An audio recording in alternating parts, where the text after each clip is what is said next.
Hello guys, welcome to my 10. So in this video we are going to discuss about the anatomy of the liver. We'll also discuss its location, what are the external features of the liver, different lobes of the liver, and also about the hepatic segments. So please stick to the video till the end and you'll make sure that you will get the most of it. So coming to the liver is the largest gland of the body. It's the largest gland of the body and it is situated in the right upper quadrant of the abdominal cavity, and it weighs around 1500 grams 1500 grams, or it is also 2.5% of the adult body weight. So what basically it contains both the exocrine and the endocrine parts. So the liver performs a wide range of metabolic activities which are necessary for the homeostasis, nutrition, and also the immune response. So what are the main functions of the liver? It secretes bile and it also stores glycogen. It will synthesize the serum proteins and lipids. It will detoxify the blood from the endogenous and exogenous substances. It will also produce different types of hemopoietic cells, which are nothing but as the red cells in the fetal life. So this is about the general functions of the liver. And coming to its location,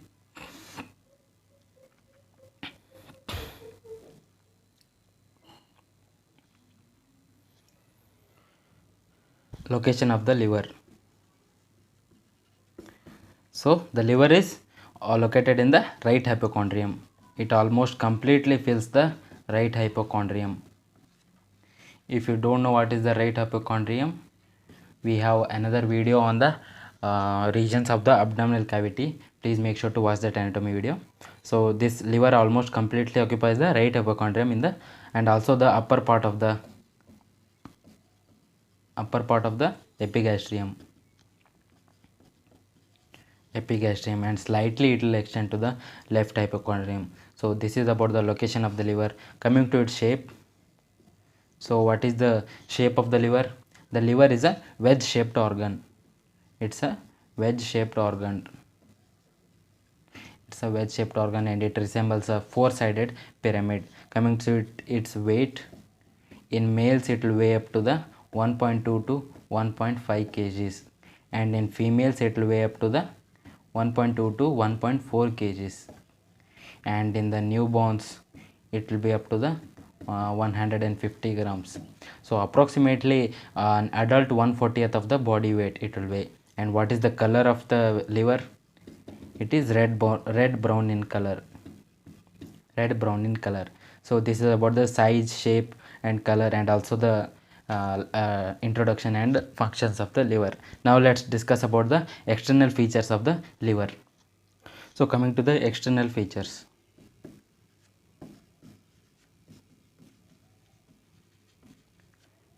External features of the liver. So the liver is a wedge shaped organ, right? So it presents with the two well defined surfaces, which is nothing but as the one is the diaphragmatic surface and another one you have is the visceral surface.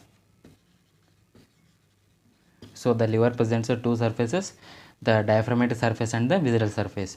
The diaphragmatic surface is convex and it is extensive in nature and it faces upwards and forwards, and the visceral surface is relatively flat and it faces inferiorly. It is flat and faces inferiorly. Diaphragmatic surface is convex and it is extensive in nature. So what happens?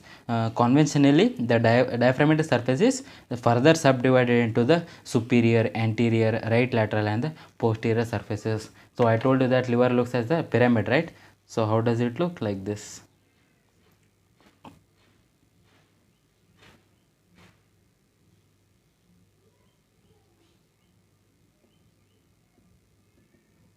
So this is the four-sided pyramid.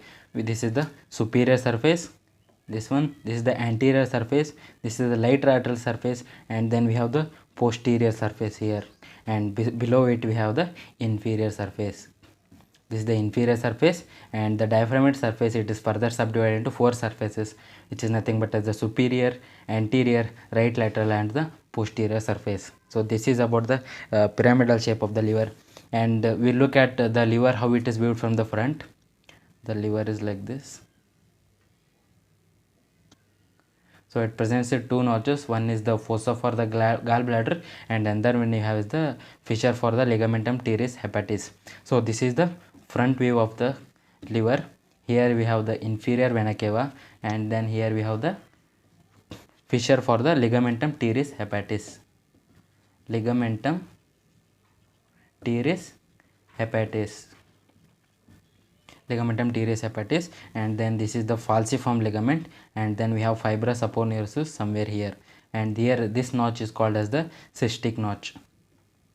Cystic notch, which possesses the fundus of the gallbladder. So this is the liver viewed from the front. We'll look at liver viewed from the back.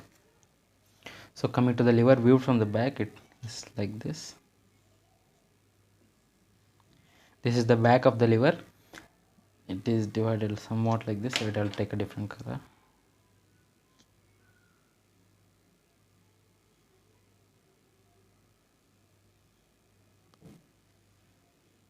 Like this. So this is the posterior view.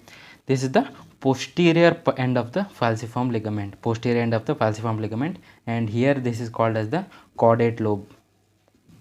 Caudate lobe. And then here we have the porta hepatis, and this is the notch for the gallbladder, and this lobe is the quadrate lobe. Quadrate lobe, and this is the right lobe and the left lobe, and this is the bare. Here we have the inferior vena cava. This is the bare area of the liver, and these are the superior and the inferior layers of the coronary ligaments, and this is the right triangular ligament, and this is the left triangular ligament. Don't worry, we'll discuss about all the true and the false ligaments in another video. So this is about the liver. This is the anterior surface, and this is the posterior surface of the liver. Now let's look at it, the different surfaces, diaphragmatic and the visceral surface. So coming to the diaphragmatic surface,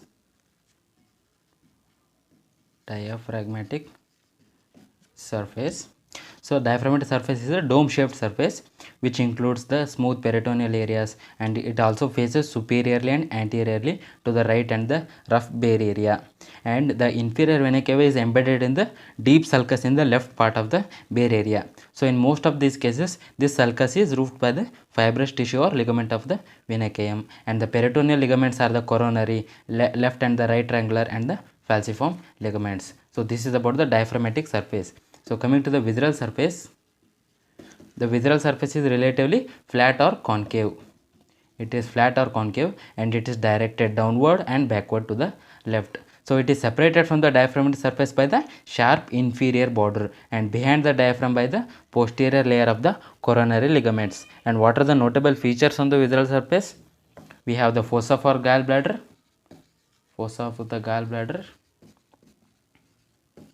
then we have the fissure for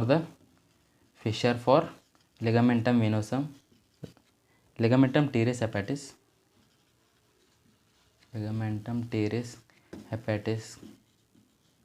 and then we have the porta hepatis. So these are the notable features on the visceral surface. So the visceral surface is covered by the peritoneum except at the fossa for the gallbladder and also the porta hepatis. And these are the notable features of the diaphragmatic and the visceral surface. Coming to the inferior border of the liver. So what are the features of the inferior border? It separates the diaphragmatic and the visceral surface, and also it is rounded laterally where it separates the right lateral surface and the inferior surface, and it is also thin and sharp medially where it separates the anterior surface from the inferior surface, and it also presents with two notches. One is the notch for the ligamentum teres, it is also called as the interlobar notch, and then we have another notch called as cystic notch which corresponds to the fundus of the gallbladder. And also the inferior border in the epigastrium, it will extend from the right 9th costal cartilage to the 8th left costal cartilage, and in the median plane it lies in the transpyloric line. So this is about the diaphragmatic surface, visceral surface, and the inferior border of the liver. So let's look at the liver from the inferior angle, inferior surface. So this is the inferior surface of the liver.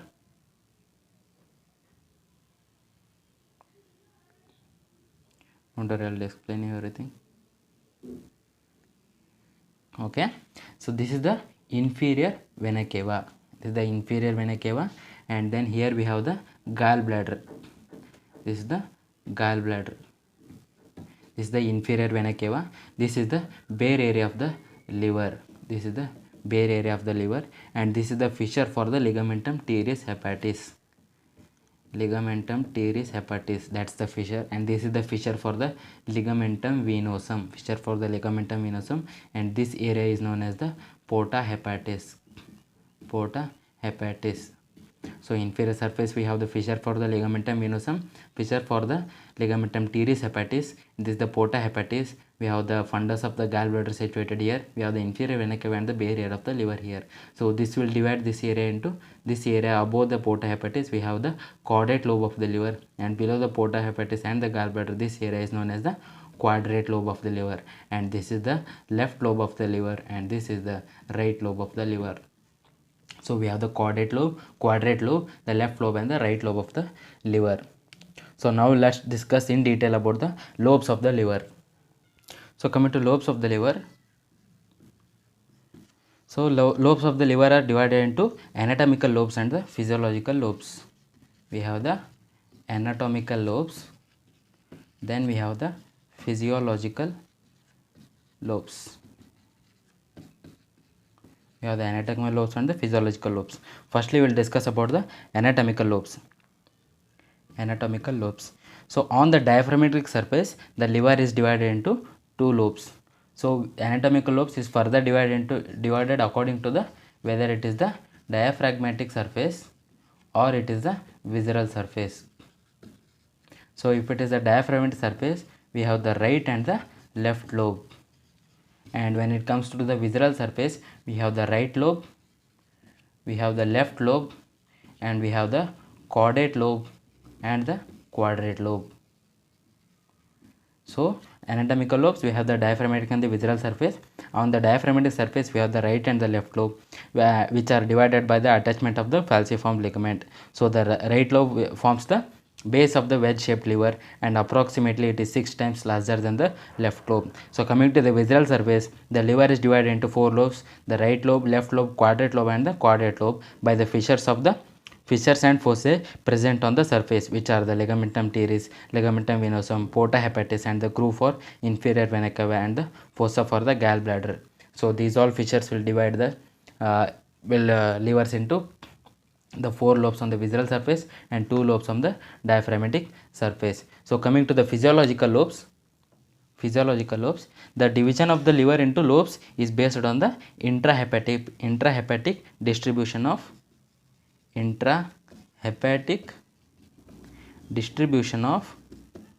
the bile ducts, and also the hepatic artery and the portal vein. So by the intrahepatic distribution of the bile duct, hepatic artery and the portal vein, physiological lobes are determined. So basically what we have is it is known as the Cantley's line or plane. So Cantley's line or plane will divide the lobe into the right and the left lobes. So this is the liver, this is the Cantley's line, which is approximately in between the cystic notch and the interlobar notch. So according to Cantley's line, we have the right lobe and the left lobe. This is about the physiological lobes. Now let's discuss about the hepatic segments or segments of the liver. Coming to the hepatic segments